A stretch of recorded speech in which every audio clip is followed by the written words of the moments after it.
제가 영구채라는 얘기를 했는데 그 영구채를 가지고 그게 뭐냐라고 하고 설마 미국이 영구채 같은 걸 발행을 하겠어요? 라고 하는 분들이 있는데 이건 여러분 지정학적 패권 전쟁에서 오래된 문법입니다. 영구채는.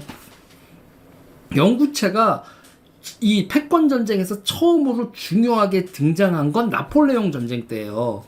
나폴레옹 전쟁 때거든요. 프랑스 혁명이 난 다음에 프랑스는 어떻게 했을까요? 프랑스 왕실이 가지고 있었던 부채에 대해서 채권 있잖아요. 국채. 그리고 왕실이 가지고 있었던 채권. 그거는 왕이 진 빚이다. 이제 프랑스 공화국이 생겨났으니까 우리는 그 빚을 안 갚을 거야 선언을 해요. 혁명 정부가. 그러면 로베스피에르 이런 애들이 그렇게 나온다고 그러면 여러분 그 채권 가진 사람들은 뭐예요? 돈 떼였네? 이렇게 되는 거죠. 그러면 프랑스의 금융시장이 어떻게 되겠어요? 박살이 나죠. 그러면 나폴레옹 전쟁을 하기 위해서 나폴레옹은 어떻게 해야 돼요? 세금 걷어야죠. 세금 걷고 세금 걷어서 모자라요. 어떤 방법을 썼을까요? 점령하죠? 약탈해요. 그래서 그 약탈에서 제일 심하게 당한 데가 베네치아 공화국, 네덜란드 이런 데, 이집트 이런 데 당하는 거 아닙니까? 니네 은행에 밑에 여기 금 있니? 우리가 다 가져갈게. 그럼 약탈이지. 약탈이죠. 세금이나 약탈로 전쟁 자금을 모았다고요, 나폴레옹은. 그럼 영국은 어떻게 했을까요? 영구채를 발행합니다. 영구채 그 이자율은 3%로 고정돼 있었어요. 그래서 왜 영구채냐면 만기일이 없어요, 만기일이. 근데 여러분 그때 영국이 그때 나폴레옹 전쟁 때 발행한 그 영구채, 영어로 콘솔이라고 하는데 그거 언제 마지막으로 다 갚았는 줄 아세요? 2015년. 2015년이 돼서야 다 갚아요. 대단하죠. 그러면 여러분 영구채에서 3%짜리로 이렇게 하면은 근데 문제는 말이죠. 그러면 액면가가 100파운드예요. 액면가 100파운드인데 얘가 또 나를 기물하네. 100파운드 때 그러면 3%짜리잖아요. 그런데 시장에서는 그게 그렇게 팔리지 않아요. 시장의 채권 가격이 50파운드잖아요. 그럼 50파운드야. 50파운드로 사서 그러면 이자를 얼마를 받는 거예요? 그러면 50파운드, 100파운드로 액면가니까 50% 할인해 주는 거죠.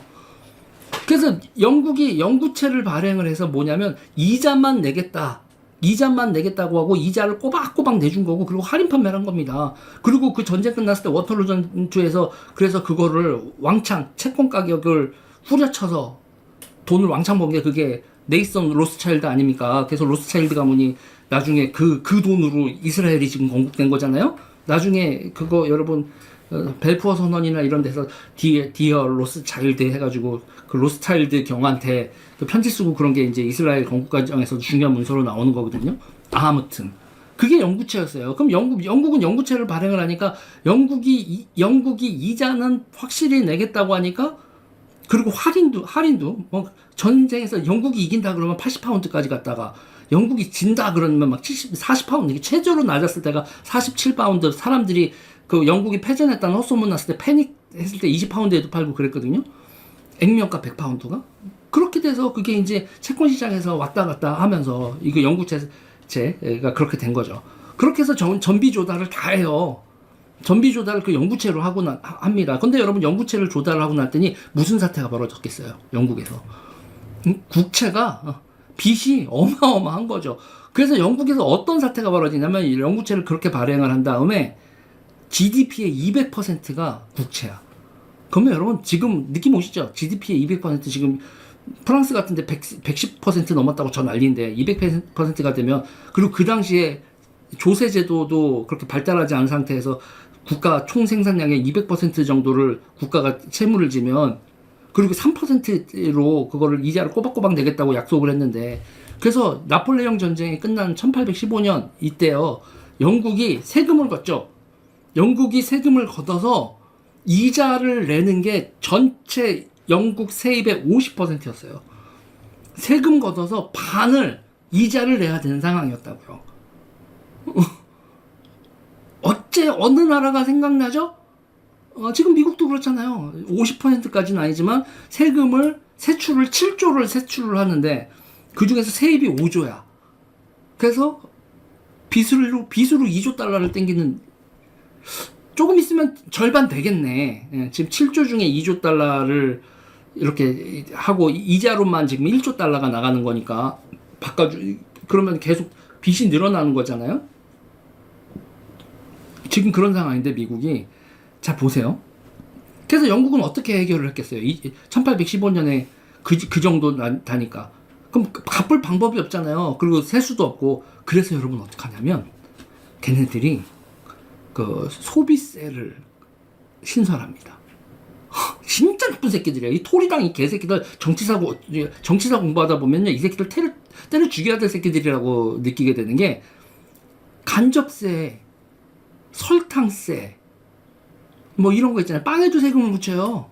빵에다 세금을 붙이는 건 뭐냐면 곡물법을 만들어가지고 해외에서 수입해오는 거. 그래서 그 법 이름이 콘노예요. 콘, 옥수수법이에요. 옥수수법 우리나라로 만들면 그 곡물법이. 곡물에다 해외 수입 곡물에다가 그 관세를 때려버리니까 당연히 소비 물가가 올라가죠. 설탕 뭐 별의별 거 다 붙여. 그 보통 사람들이 소비하는 소비재에 그렇게 해서 세금 걷어가지고 부자들 그 채권 가진 사람들한테 3%. 근데 영국은 뭐냐면 여러분 지금 욕을 하지만 영국 입장에서 뭐예요? 우리가 금융 신용을 지키는 게 전쟁을 이겼던 비결이고 앞으로도 우리가 패권국을 해서 전쟁을 수행하고 하려면 이 전시 채권 발행했었던 거에 있어서는 이자는 확실히 줘야 된다. 영국은 이자를 확실히 주는 나라다라는 신뢰가 스페인과 프랑스를 이겼던 원동력이다. 그거를 하니까 어떻게든 가난한 사람들 뿌리를 뽑아도 그걸 하는 거예요. 세금을 걷는 거예요. 그래서 여러분 물가가 미친 듯이 올라가는데 그러면 여러분 해결 방법이 있어요? 없죠. 없습니다. 그 없을 때 영국이 생각해낸 게 하나예요. 우리 이거 경제를 성장시켜야 된다. 무조건 경제를 성장시켜서 규모를 키워가지고 이 문제를 해결해야 된다. 라고 전략을 세웁니다. 그 전략을 세워서 실행한 걸 우리는 뭐라고 불러요? 그걸 산업혁명이라고 부르는 겁니다, 여러분. 그래서 그 당시에 영국이 있잖아요. 그리고 그러면서 이게 영구채로 3%로 주니까 모든 채권 가격이 3%. 맨 처음에는 액면가 100파운드짜리를 50파운드를 사서 수익률이 되게 높았잖아요. 근데 이게 장기적으로 이렇게 전쟁이 끝나고 나니까 채권 수익률이 3%까지 하락하고 투자할 데가 없네. 그 당시에 그 상황에서 있잖아요. 리버풀하고 맨체스터에 철도를 깝니다, 여러분.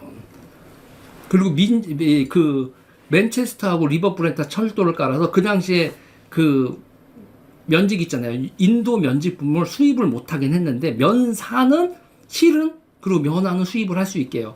그래서 리버풀로 실이 오고 그 실을 맨체스터까지 실어 나르고 그리고 맨체스터에서 그 랭커셔 지방에 석탄 같은 거 캐내서 증기 기간 돌리고 그러면서 1830년대부터 본격적으로 면화를 생산해내기 시작을 하거든요.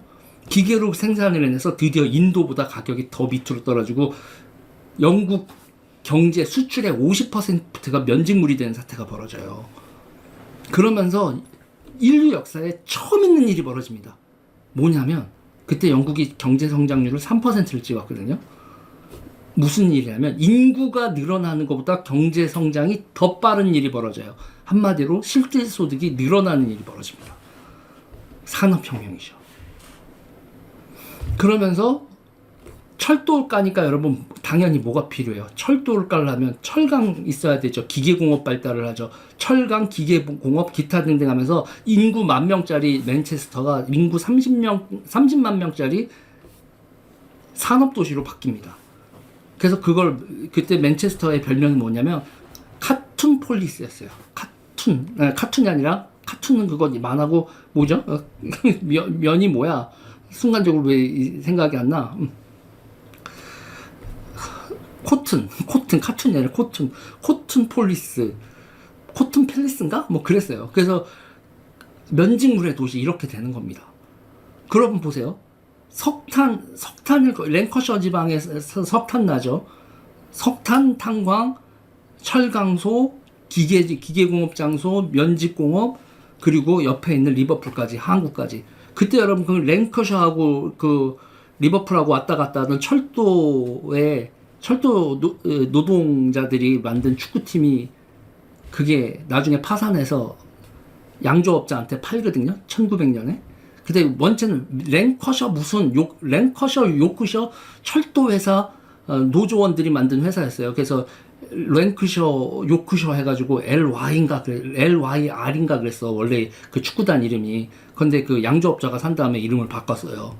그 축구단 이름이 뭐라고요? 맨체스터 유나이티드. 자, 제가 영구체부터 여기까지 얘기를 했는데, 영구체는 1815년 전쟁, 그 나폴레옹 전쟁 수행을 할 때까지, 그 나폴레옹이 프랑스 혁명이 17899, 그 다음에 10년이니까 1799, 나폴레옹 1799의 집권을, 통영으로 집권을 하고, 황제 취임은 19세기 넘어와서 했지만, 그러고 나서 그 전쟁에서 프랑스의 그 강대국을 꺾어버릴 수 있는 원천이 영구체였고, 그 영구체를 발행을 하고 난 다음에 그 영구체의 문제를 해결하기 위한 방법으로 영국이 선택한 거는 원금은 갚지 않고 이자만 갚으면서 경제를 성장시켜서 그걸 털어버린다거든요. 그래서 1840년대가 되면 영국의 GDP 대비 국채 비율이 아까 200%에서 140%로 줄어듭니다. 빚은 하나도 안 갚았는데 경제가 성장해서 GDP 대비 비율이 줄어들죠. 아까도 말씀드렸지만 2015년에 텁니다. 200년 있다가 200년 있다가 그 영구채는 미국 그 재무부 장관, 영국 재무부 장관이 청산을 해요. 10년 전 뉴스 찾아보시면 그런 뉴스가 나옵니다. 그래서 여기서 뭐냐면 기본적으로 지금 미국의 상황이라는 게 여러분 영구채를 스테이블 코인을 발행량을 늘린다. 그리고 그 스테이블 코인은 영구채를 사게 만든다. 그래서 영구채를 사게 만들어서 자금적인 영역, 지금 당장 죽겠는 걸 넘긴다. 그 다음에 AI와 로봇 산업을 발전시켜서 경제 규모를 늘리면서 이 39조 달러의 그 달러가 가지고 있는 무게감을 줄인다. 이게 지금 미국의 전략인 건 나폴레옹 전쟁 때 영구채를 발행했었던 영국이 이미 했었던 전략이고, 그거 외에는 미국이 이 39조 달러를 해결할 방법이 없는 거예요. 아니, 패권 전쟁의 역사를 들여다보면 지금 미국이 뭔 짓을 하고 있는 게 보이는 건데, 그리고 스테이블 코인을 전 세계 인간들한테 강요할 수 있는, 스테이블 코인이 여러분 좋잖아요. 결제도 빠르고, 그 다음에 약간 이게 그거잖아요. 무기명 채권 같은 느낌이 있잖아요. 이게 돈 세탁하기도 좋잖아. 그러니까 미국이 세상을 범죄 도시로 만들어도, 무기명 채권이 난무하는 범죄 도시로 만들어도 일단 얘들아 이거 일단 우리의 그 다음에 규제나 기타 등등 다음에 생각을 하더라도 일단 39조 달러의 미국의 채권 위기는 극복을 해내야겠다. 그리고 스테이블 코인 이 발행을 강요하기 위해서 전 세계 석유 주요 생산자들은 러시아도 이란도 전부 다 달러 표시 스테이블 코인을 써줘야겠다. 지금 이게 세계사에 돌아가는 거의 핵심이라고. 근데 이 얘기를 하다가 제가 답답해 죽겠는 거야. 이거 우리나라에 아는 사람 진짜 없더만. 정치하는 사람 중이나 정치하는 사람들이나 평론하는 사람들이나, 아니 내가 요새 좀 전화 통화를 하는데, 아니 다들 뭐 이란이 어떻고 뭐가 어떻고 하는데 제가 영구채 얘기하고 뭐 하면 뭔 얘기야 그러는 거야. 아니 패권 전쟁에서 영구채의 역할에 대해서 깜짝 놀랐어. 아무도 몰라. 진짜 아무도 몰라. 이게 이해하기 어려운 얘기예요? 역사 다시 해야 된다니까. 그래서 제가 요번에 책 쓰는 거에서 급하게 이 챕터를 다시 쓰고 있지. 다시 다 엎어버린 이 결정적인 이유가 대한민국의 식자층한테도 이거 다 알려야겠다. 해상 패권의 역사에 대해서 전부 다 선비 같은 얘기들만 하고 앉아있고, 진짜 세계사에서 어떤 투쟁이 벌어지고 왜 전쟁이 벌어지고 그 모든 게 자본 축적과 돈이라는 걸 비판 이론으로만 뭐 마르크스주의자들이 실질적으로 어떻게 돌아갔는지에 대해서 얘기를 안 해주니까 지금 벌어지는 일도 안 보이는 거지. 아이고 갑갑해. 이 얘기 여기까지 할까요?